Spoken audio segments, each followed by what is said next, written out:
नमस्कार मित्रांनो, सर्वांचं स्वागत आहे आजच्या व्हिडिओमध्ये।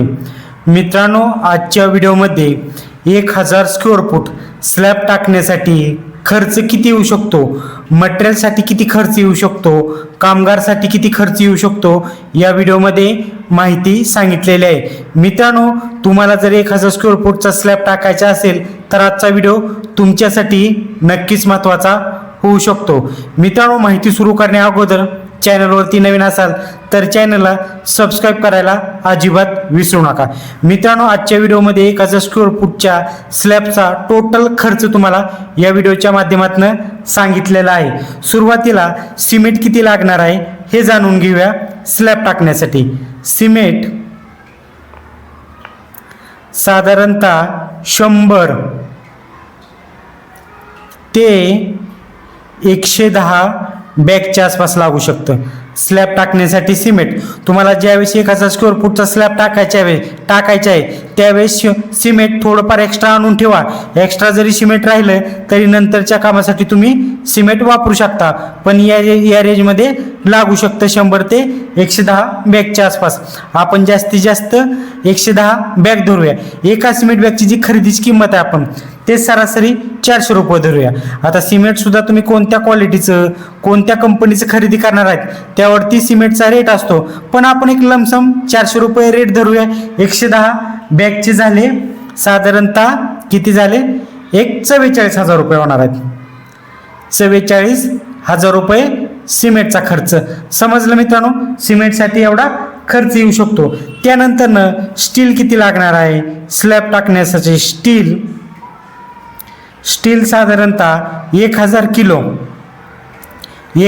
किलो ते साधारणतः 1100 किलोच्या आसपास 1100 किलोच्या आसपास लागणार आहे। आपण जास्तीत जास्त 1100 किलो धरूया। आता स्टीलचा जो खरेदीचा रेट आहे तो आपण 75 रुपये पर किलोचा धरलेला आहे। 75 रुपये पर किलोचा धरलेला आहे। स्टीलचा सुद्धा रेट कंपनीवरती वेगवेगळा असू शकतो। आता तुम्ही कोणत्या कंपनीचा खरेदी करणार आहेत त्यावरती स्टीलचा रेट असतो, पण आपण 75 रुपये रेट धरलेला आहे स्टीलचा खरेदीचा रेट, म्हणजे आपल्याला एक अंदाज मिळून जाईल। 1100 किलोचे झाले साधारणतः 82,500 रुपये। हा खर्च कशाचा आलेला आहे, स्टीलचा खर्च आलेला आहे। 82,500 रुपये खर्च स्टीलचा आलेला आहे। त्यानंतर आपल्याला काय लागणार आहे, क्रश सँड लागणार आहे। क्रश सँड लागणार आहे आपल्याला। क्रश सँड एक वाळू लागणार आहे, म्हणजे क्रश सँड किती लागणार आहे, क्रश सँड साधारणतः आपल्याला 3 ते 3.5 ब्रासच्या आसपास लागणार आहे। क्रश सँड 3 ते 3.5 ब्रासच्या आसपास लागणार आहे। क्रश सँडचा जो खरेदीचा रेट आहे तो आपण 6,500 रुपये ब्रासचा रेट धरलेला आहे। 6,500 रुपये ब्रासचा रेट धरलेला आहे। आपण जास्तीत जास्त धरूया 3.5 ब्रास। त्याचे किती झाले, 6,500 रुपयाच्या रेटनुसार 22,750 रुपये आपल्याला क्रश सँडचा खर्च येणार आहे। त्यानंतर आपल्याला काय लागणार आहे, खडी लागणार आहे। खडी किती लागू शकते, खडी सुद्धा 3 ते 3.5 ब्रासच्या आसपास। खडीचा जो खरेदीचा रेट आहे ब्रासचा तो आपण 5,500 रुपये धरलेला आहे। 5,500 रुपये ब्रासचा रेट धरलेला आहे। त्याचे किती झाले, खडीचे 19,250 रुपये खडीसाठी। समजलं मित्रांनो। आता तुमच्या गावामध्ये क्रश सँड असेल त्याचा काय रेट चालू आहे, खडीचा काय रेट चालू आहे त्याप्रमाणे कॅल्क्युलेशन करा। आता आपण वाळू असेल म्हणजे क्रश सँड असेल, खडी असेल, सेम टू सेम धरलेला आहे। आता मित्रांनो, वाळू आणि खडी तुम्हाला एक्स्ट्रा आणून ठेवायचे आहे, त्यामुळेच आपण 3 ते 3.5 ब्रास धरलेला आहे। तुम्हाला स्लॅब टाकायचे M20चा रेशो वापरायचा आहे, म्हणजे एक पार्टचा सिमेंटचा, 1.5 पार्ट तुमचा, 1.5 पार्ट जो येणार आहे तो 1.5 पार्ट कशाचा येणार आहे, सँडचा येणार आहे, आणि 3 पार्ट खडीचा। अशा प्रकारे M20चा स्लॅबचा रेशो असतो। पण तुम्हाला एक्स्ट्रा आणून ठेवायचा आहे वाळू आणि खडी एक्स्ट्रा, कारण स्लॅबच्या वेळेस जर खडी किंवा वाळू जर कमी पडली तर मार्केटमध्ये इमिडिएटली मिळत नाही। त्यामुळे तुम्हाला 3 ते 3.5 या ब्रासमध्ये तुम्हाला एक्स्ट्रा आणून ठेवायचे आहे। जरी एक्स्ट्रा राहिली खडी असेल, वाळू असेल, सिमेंट असेल, तुम्ही नंतरच्या कामासाठी वापर करू शकता. त्यामुळे आपण खडी आणि वाळू 3 ते 3.5 ब्रासचे या रेंजमध्ये धरलेला आहे. कारण बरेचसे लोक व्हिडिओवरती कमेंट करतील की सेम टू सेम तुम्ही क्वांटिटी धरलेली आहे, सेम टू सेम लागत नाही. हे बरोबर आहे त्यांचं, कारण M20चा जो रेशो असतो, M20चा जो रेशो असतो स्लॅबचा, तो 1 पार्ट कशाचा असतो, सिमेंटचा, 1.5 पार्ट असतो सँडचा आणि 3 पार्ट खडीचा असतो. तुमचा एक्स्ट्रा राहिला तरी नंतरच्या कामासाठी वापर करू शकता. समजलं मित्रांनो. आता त्यानंतर आपल्याला काय लागणार आहे, स्टील बांधण्यासाठी आपल्याला एक तार लागणार आहे. आता तार किती लागणार आहे, तार साधारणतः 1000 स्क्वेअर फूटचा स्लॅब बांधण्यासाठी 15 ते 16 किलोच्या आसपास लागणार आहे.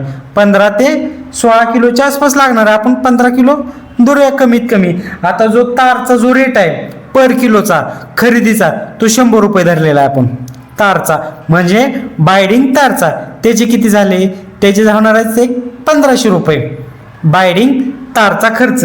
त्यानंतर आपल्याला सेंटरिंगचा जो खर्च आहे, सेंटरिंग मिस्त्री आहेत, सेंटरिंग लेबर, सेंटरिंग लेबर खर्च, हा खर्च महत्त्वाचा आहे मित्रांनो. कारण सर्व जे सेंटरिंग असतील ते स्लॅब ठोकणार असतील, स्लॅब बांधणार असतील, सर्व जे काम आहे ते सेंटरिंग मिस्त्री करत असतात. टोटली आपला 1000 स्क्वेअर फूटचा स्लॅब आहे. हा जो रेट आहे आपण सेंटरिंगचा मित्रांनो, तो पर स्क्वेअर फूट प्रमाणे धरलेला आहे. हा रेट आपण 70 रुपये पर स्क्वेअर फूट प्रमाणे धरलेला आहे. स्लॅब ठोकायचा, स्लॅब बांधायचं, स्लॅबचं कटिंग. आता हा रेट तुमच्या गावामध्ये काय चालू आहे, आपण उदाहरणासाठी सेंटरिंगचा जो खर्च आहे तो 70 रुपये पर स्क्वेअर फूट धरलेला आहे.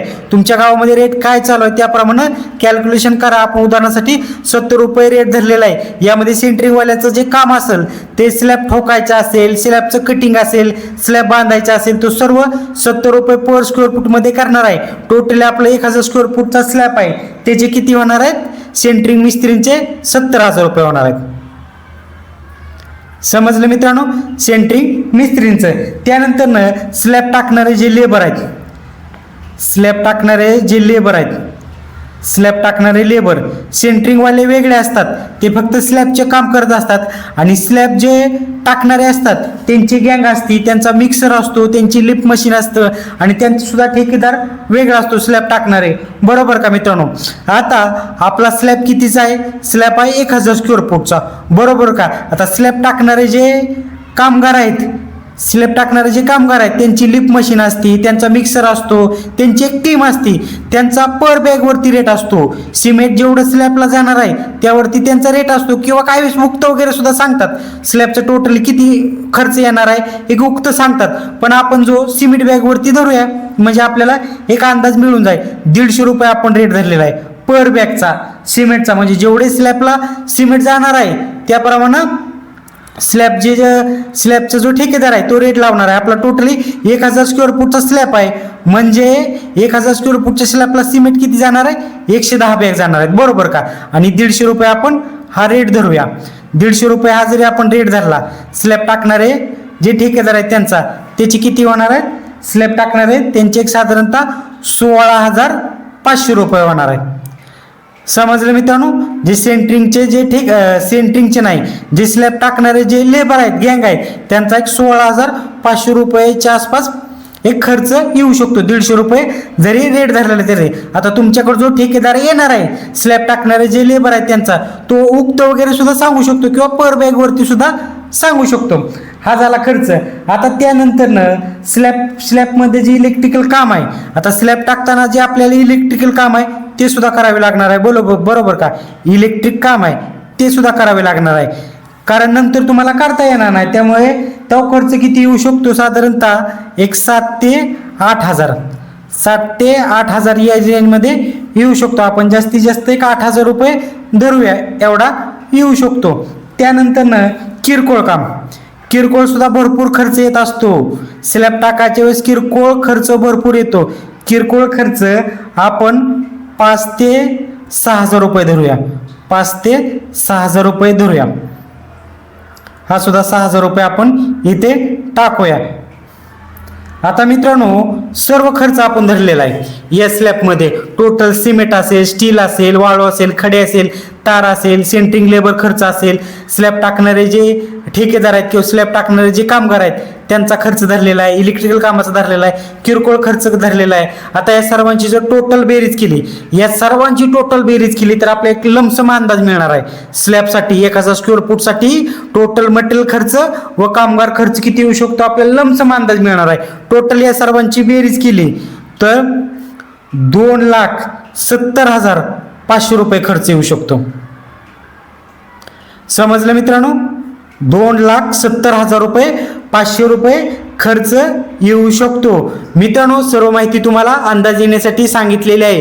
व्हिडिओ जर आवडला तर व्हिडिओला लाईक करायला आणि आपल्या चॅनलला सबस्क्राईब करायला विसरू नका. धन्यवाद.